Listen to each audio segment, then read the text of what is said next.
অনেকেই ভাবতে পারেন আমি রিক্সা করে কোথায় যাচ্ছি, রিক্সা করে হয়তো ঘোরাঘুরি করছি। আসলেই ঘোরাঘুরি করতে যাচ্ছি। আমার কাজিন বলেছিল যে আপু তুমি আমার বাসায় আসবে, ওয়াদা দাও। আমি কথা দিয়েছিলাম, তাই যাচ্ছি। আসসালামু আলাইকুম, সবাই কেমন আছেন? সবাইকে শুভেচ্ছা জানিয়ে ব্লগ ভিডিওটি শুরু করছি। আমি আমার বাসার থেকে রিক্সা যোগে ওর বাসায় চলে যাই। বাসায় গিয়ে সকালে নাস্তা করি। আমি ওর বাসায় পৌঁছেছিলাম সকাল 8:30টার সময়। 8:30টার পরে আমরা 3 বোন মিলে খুব নাস্তা করি। মিষ্টি ছিল, পরোটা ছিল, ডিম পোচ ছিল, গোছ ছিল।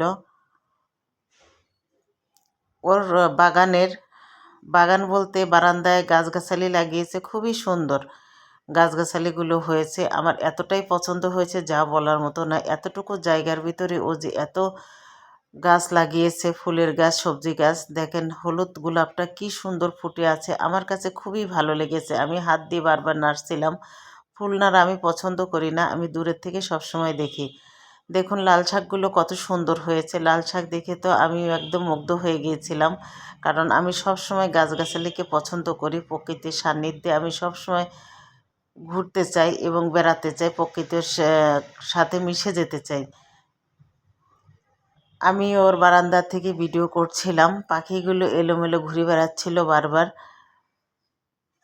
ওর বাসার পাশেই নদী, ওই যে নদী দেখা যাচ্ছে। আসলে সময়ের অভাবে নৌকায় ঘোরা হয়নি। আমি পরবর্তী যেদিন যাব সেদিন ওখানে নৌকায় ঘুরব এবং সেই ভিডিওটি আপনাদের মাঝে আমি তুলে ধরব।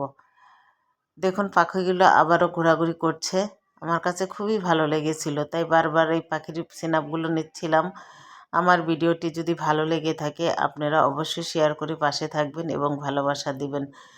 জানালা দিয়ে আবারও ভিডিও করছিলাম। আমার কাছে এত ভালো লাগছিল, খোলামেলা একটা পরিবেশ, রোদ আসছিল, শীতকাল, খুবই ভালো লাগছিল। খুব এনজয় করেছি। 3 বোন একখানে হলে যেভাবে কথাবার্তা হয়, আসলে মনের খুবই একটা শান্তি পেয়েছি। বোন তো রান্নাবান্নার কাজে ব্যস্ত হয়ে গেছে, গরুর গোশত রান্না করবে সকালের নাস্তার পরেই। বড় বোন পিঠা বানাবে, এর জন্য নারকেল কুড়াচ্ছে, ভাপা পিঠা। আমার আর পিঠা খাওয়ার ভাগ্য হয়নি, আমি পছন্দ করিনি।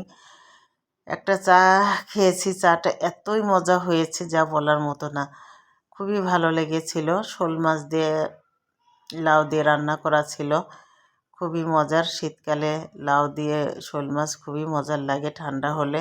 আমার কাছে খুবই ভালো লেগেছিল, তরকারিগুলো সেই রকম মজা হয়েছে।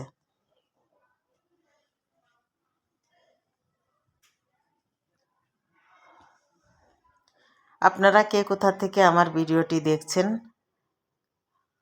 কমেন্ট করে জানাবেন। ভালো থাকবেন সবাই, আমার জন্য দোয়া করবেন।